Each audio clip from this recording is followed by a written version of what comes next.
Based on our analysis yesterday, we managed to take advantage of market movement both on the bullish and the bearish side for cable, euro-dollar and crude oil.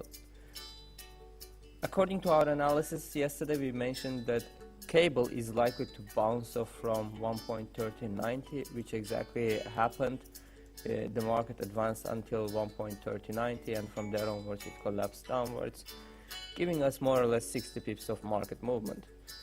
For now, we still are not really done with the bearish market movement yet. I'm still convinced that there is more opportunity on the bearish side, and that bearish movement, however, though, is not supposed to be taking place from the current level. We have the next resistance level at the level of 1.3140 level.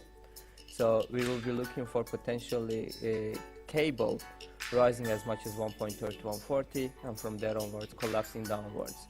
The target for this bearish move from 1.3140 will be remaining towards 1.30 level. It is a handsome level of 140 pips market movement. Moving on to euro-dollar, we also took advantage of the pair on bullish and the bearish side. We traded initially from 1.1160 level up to 1.1196, and from there onwards we have shorted the pair until midnight. It was only, well, in total 50 pips of market move. If you remember what we discussed yesterday, my major sell level for euro-dollar is at 1.1240 level. Nonetheless, we are still looking for that level. It is somewhere over here. It means that the bullish development is yet to be over.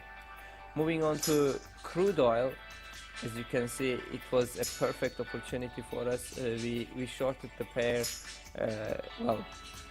from 100 moving average, and it has been so far bearish, moving on as much as $1 so far.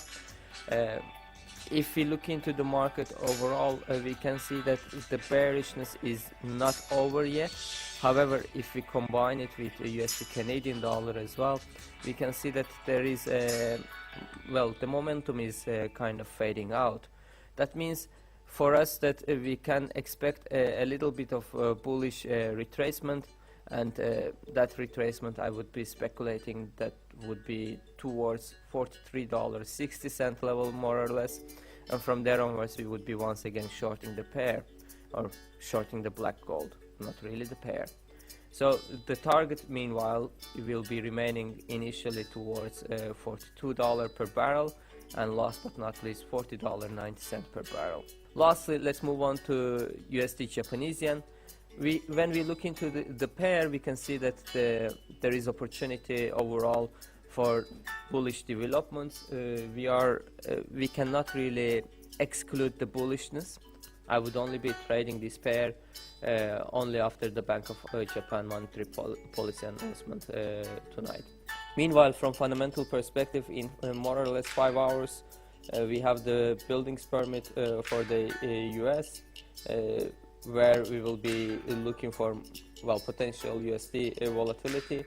We have the Bank of Canada Governor Powell speaking also as well, 12:50 Eastern time, and tonight, as I mentioned earlier, we have the monetary policy statement from the Bank of Japan. That was it so far. This was Yagur Brahimov joining from A to Z Forex.com. Don't forget to share this video. Up until next time.